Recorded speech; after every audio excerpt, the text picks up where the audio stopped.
Every 23rd spring for 23 days, it gets to eat. Terrifying words from someone who saw it firsthand in a dream. Giselle sat us down at the sheriff's station and told us all the frightening details. Derry wanted to know more, to which she responded, "You know what it eats and don't you make me tell ya."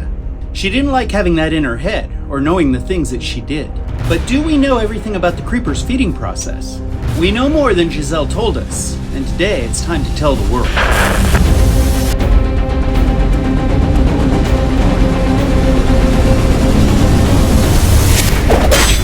The creeper feeds on humans as long as it's able to.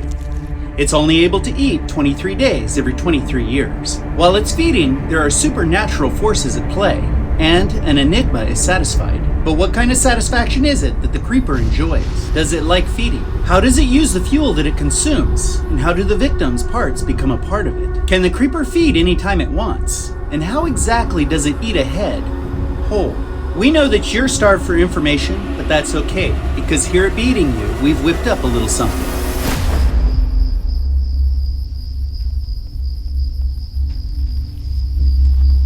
Let's begin with the basics. One simple paragraph. The following are a fundamental set of rules for the creeper's feeding, delivered by Giselle while we were at the sheriff's station. Every 23rd spring for 23 days, it gets to eat. It has to scare you. There's something in fear, something it can smell, something that tells it if there's anything inside of someone that it might like. Only certain things from certain people. It eats lungs so it can breathe, and eyes so it can see. It all becomes a part of it. Whatever it eats becomes a part of it. You heard it out there on the road, but only as much as it can be heard. Cause it can keep on eating until it ain't hurt no more. Got something it likes, one of ya, and it's not gonna stop chasing ya till it knows which one. There's a lot of information in Giselle's statement to the Janners. Plenty to break it down and state some absolutes. A frequently asked question is, can the creeper store up food underground to be consumed during its 23-year wait to return to the surface? Let's go find out.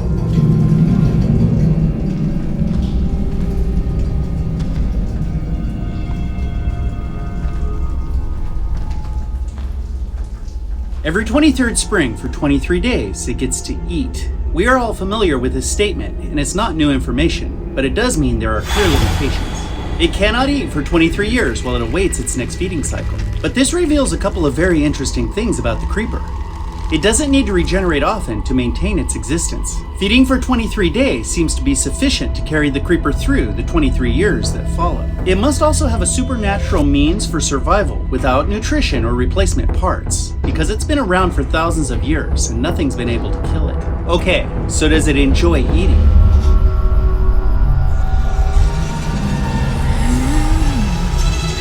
It needs to scare you. There's something in fear, something it can smell, something that tells it if there's anything inside of someone it might like. This is another statement we're all familiar with, and one we take for granted. It needs to scare you. This simply means the creeper must have fear in its victims. Why? There's something in fear, something it can smell. It receives information from the scent of human fear. But what information does it receive? Information that tells it if there's something inside of someone it might like. Fear tells it if someone has something it might like. The word like is interesting. Giselle didn't use the word need. She used the word like. This implies the creeper might want something from someone for just about any reason. But with regard to eating, it implies that the creeper eats for pleasure. And that begs the question, does the fuel that it consumes taste good? And does fear amplify that taste? Many think so, but we don't. It's open to interpretation, but the creeper doesn't wolf down more than it needs. It seems to feed only for purpose, and in return enjoys that purpose fulfilled. For example, if it needs an arm, it enjoys replacing its arm, not the act of feeding to replace it. If the souls of its victims do become a part of it, it may enjoy bonding with those souls, capturing their freedom. We believe the word joy in this case refers to the joy of a want or a need being fulfilled.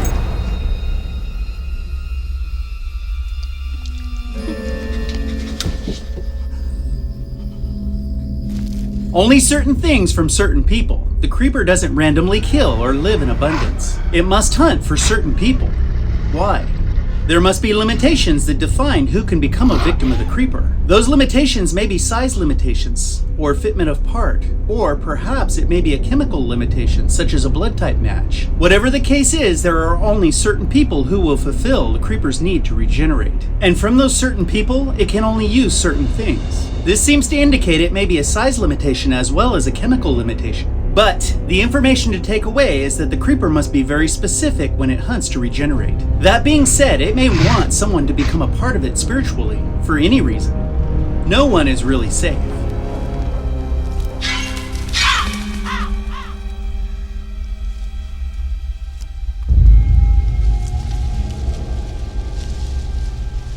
It eats lungs so it can breathe, and eyes so it can see.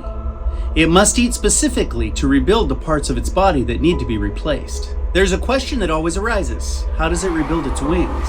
A blending of the two extremes provides the answer. It will eat eyes to replace eyes, and it will eat lungs to replace lungs. We have even seen it eat a head to replace a head. A direct replacement of a specific part, like an eye to replace an eye, must be the most efficient way to rebuild that part of its body. And it happens almost immediately. But parts should be looked upon as ingredients. An eye will have all the right ingredients to replace an eye. But the wings can still be regenerated by eating bone, muscle, and tissue. It's likely that type of regeneration isn't as fast or efficient as direct replacement.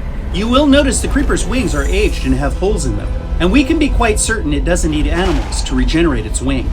The Jenners did a lot of damage to the creeper out in front of the cat lady's house, yet it rebuilt its wings quickly. We know it traveled to the sheriff's station, and the wing replacement happened fast, most likely as a result of feeding on the prisoners. Just in time to fly Derry out of county.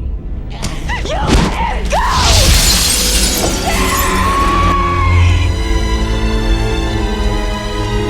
Whatever it eats becomes a part of it. Everything the creeper eats becomes a part of the creature. You are what you eat. We just didn't realize at this point in our journeys that that meant some sort of spiritual communion as well. Come on.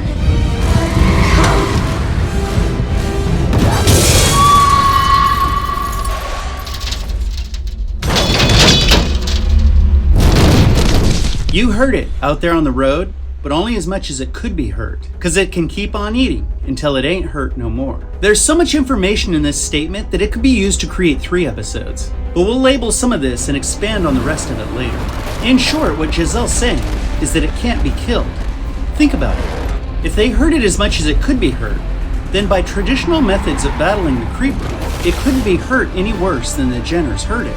And in rough terms, that means some dismemberment and being left in a state of unconsciousness. But it still persevered and was able to rebuild itself. It can keep consuming food or fuel until it isn't damaged anymore. Now, this is a bold statement, but it's one we must believe. Whatever happens to the creeper, it must be able to regenerate and rebuild its body. We believe there can be a heavy spiritual element to this process. If you want to find out more about that, check this out. It'll be linked at the end of this video. But how does the regeneration process work? The process of regeneration is a complicated one and a multifaceted event. Let me explain. The creeper eats, and that part or set of ingredients replaces the creeper's own old or damaged ingredients. Now again, as we use the word ingredient, imagine the creeper rebuilding its damaged wings. It eats bone, muscle, and tissue, and those ingredients go to repair its wings. It eats an eye, and that eye feeds the regeneration process of its own eye. But that process must involve the creeper's DNA. We know this because whatever the creeper eats becomes the creeper. The creeper's head replacement with Dante's didn't look like Dante for long. With all of the ingredients in place, Dante's head took on the form of the creeper's own head. There's one major exception to this that's been observed, and that's eye color. The color of eyes seems to remain that of the victim. This is easy to imagine if once again we think of the part as a set of ingredients. During the process, the creeper receives pigment color for the eye, but it may be a different color.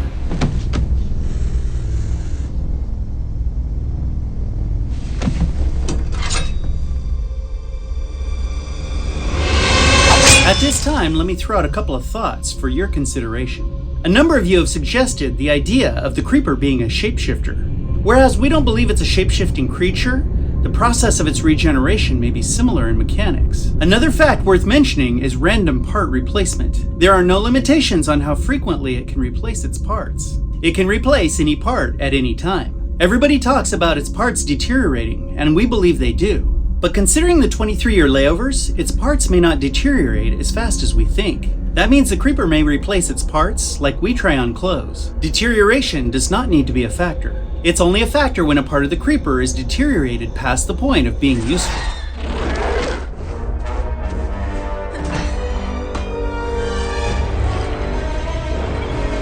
Now, as crazy and difficult as all of this is to understand, there's one more wrench to throw into the mix. The creeper ate a prisoner's hand and gained a tattoo. A victim's tattoo transferred to the creeper's own body. What does this mean?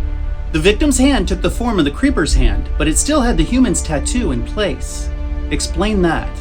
We see it as the perfect metaphor for the creeper's victims becoming a part of it and it becoming a part of them. A combination of the two blended perfectly. But how does the creeper eat large objects?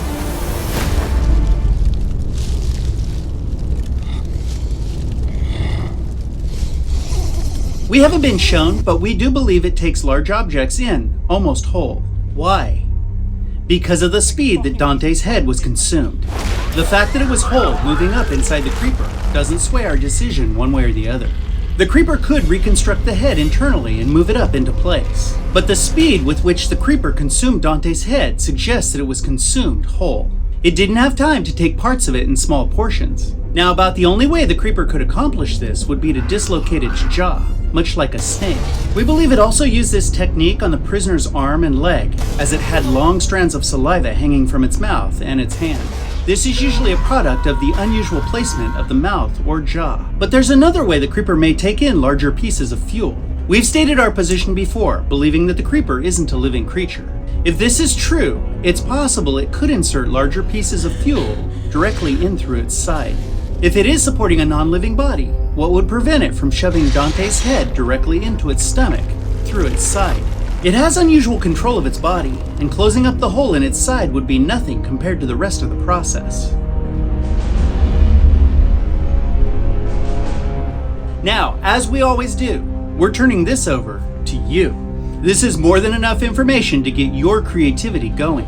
You make sure and tell us what you think right here in the comments below. Thanks for watching. If you enjoy your time here with Beating You, don't keep us a secret. Anything you do electronically to help us out is greatly appreciated. And with that, until next time, we'll see you.